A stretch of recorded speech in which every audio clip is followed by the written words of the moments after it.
Hello and welcome to the EDU-TALK Author Series, hosted by Biotone Edu Partner Program, and massage industry authors. The EDU-TALK Author Series is a bonus extension of EDU-TALK Tuesdays to further support virtual learning and connect you with industry authors who, through their books and textbooks, support your career success. Today's author is Laura Allen, therapist, ethics columnist with Massage and Bodywork magazine, vice president of marketing at Cryoderm, and author of Nina McIntosh's The Educated Heart. Laura is a presenter of several EDU-TALKs, which can be found in the EDU-TALK library.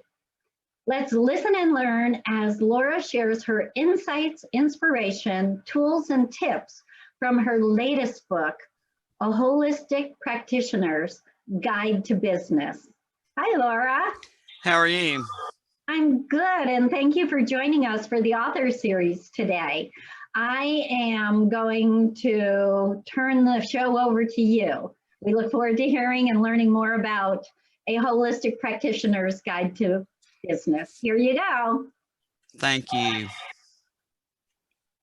I am the author of quite a few books, and this particular book, A Holistic Practitioner's Guide to Business, was originally published by Lippincott Williams Wilkins back in 2008. It was called A Massage Therapist's Guide to Business. Back at that time, I had tried to persuade them to call it A Holistic Practitioner's Guide to Business, and they didn't want to. So I had to go along with that, but I believe this book is helpful not only to massage therapists, but to anyone that's in any type of holistic practice. And also it would be helpful for service providers such as nail technicians, cosmetologists, anyone who has any type of personal service who needs timely business advice.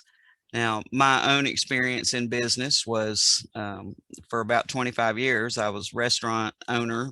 I had 4 restaurants over that period of time, and so I was in business for myself for a very long time. Massage therapy was actually my midlife crisis. I switched over to that when I was, I think, in my late 30s or early 40s.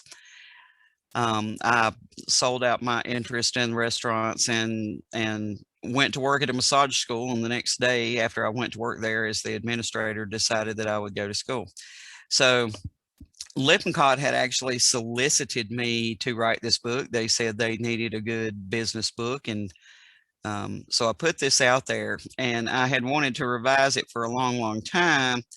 And, you know, publishers are on their own schedule. So several years ago, Lippincott decided to stop publishing massage books and returned all my copyrights to me. So I revised this book and updated it to suit the times of today. And there are some mentions in there of COVID and what we've gone through, especially the business challenges that people have had during this time. So I want to tell you what's inside the book. It begins with a self-inventory, actually, to help you assess whether or not you are meant to be in business for yourself, or whether you're one of the people who would be more satisfied and less stressed if you worked for someone else.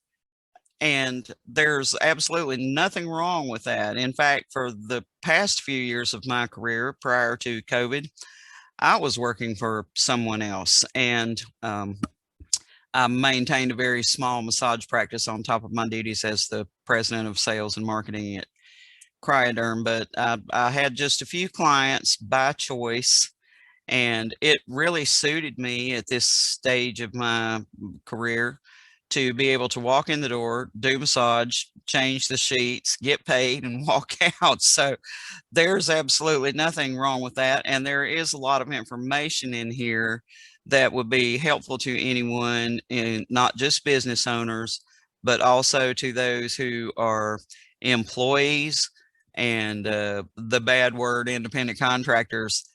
You know, there are a lot of people who are misclassified as independent contractors strictly because the business owner does not want to pay tax. So there are things in here about the circumstances of independent contractors and whether or not you might be misclassified, and so forth. So this book goes from the beginning of your career to deciding, as I said, whether or not you want to be in business for yourself. If you decide that you do, there is everything in here from initially planning to open your business, very helpful checklist and advice about everything that you have to do in order to get ready for that, and all the way through to the time that you get ready to retire and want to close or sell your business, and everything in between. There is a lot of advice on hiring employees, firing employees. When you get to the point where if you open your own business as a sole practitioner and then later on decide that you want to add someone to your business, there is very helpful information in here about how to go about that. There are sample contracts. In this day, you cannot be too careful to get everything in writing. And that's what you need to do. You need to have policies and procedures for your business. You need to be educated about how to wisely budget your money for your business and how to deal with obstacles when they come along. When COVID first began, I am the administrator of a big Facebook group for North Carolina massage therapists. And I immediately saw that there were people who had just graduated from school, who had opened their business, just even in some cases weeks before COVID started, or who actually had planned to open a business the week of COVID starting. And so right there was the major type of obstacle that none of us saw coming down the road. And it affected so many people, and it affected their business. It affected a lot of people who were employees or who were independent contractors at other places, not just those who were self-employed. So we need to always have a plan B, and I talk about that in the book of what are you going to do when something that was unforeseen happens, in order for you to be able to continue operating your business and not have to close down or not be in a stressful panic over what is going to happen next. So I do believe that people who are self-employed, not only having been there myself, not only have a lot of responsibility, but they also get a lot of joy out of seeing something that they've created not just survive, but thrive.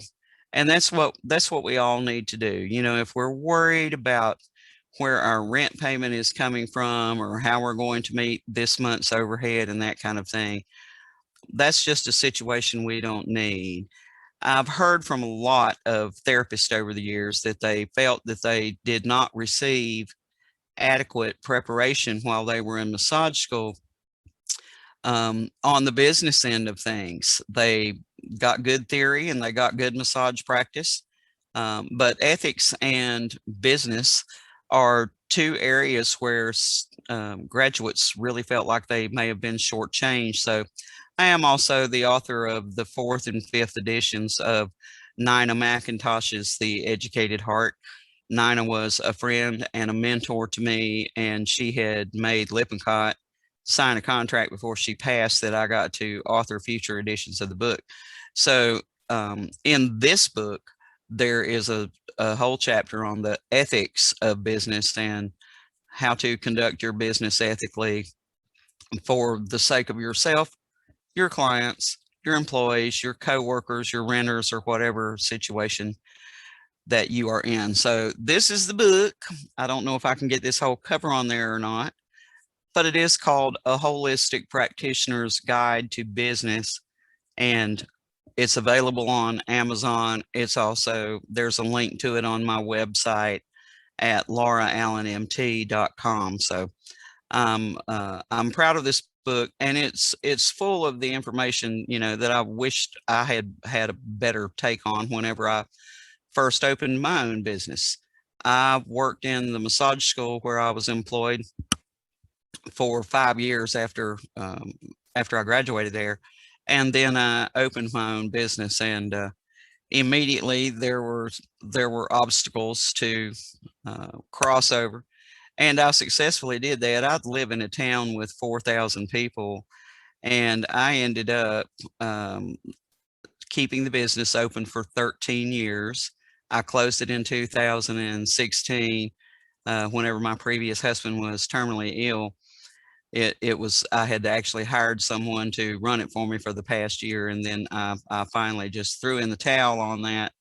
And at that time, I was working for Soothing Touch as well as their director of their massage division. So I love massage. I have always loved massage, and I'm one of those people who has spent most of my life being self-employed. So I have given you the best advice that I can give here, and I really think that is helpful. And again, there are a lot of things in there that I wished I had been more educated to whenever I was just starting out. So there's a lot of information in there that will help your career and help you in running your business. There are a lot of examples of very useful forms and where to get help when you need it. So I really appreciate having the opportunity to talk about this book this morning. And again, it is available on Amazon. There's a link to it, and The Educated Heart and my other books on my website at lauraallenmt.com.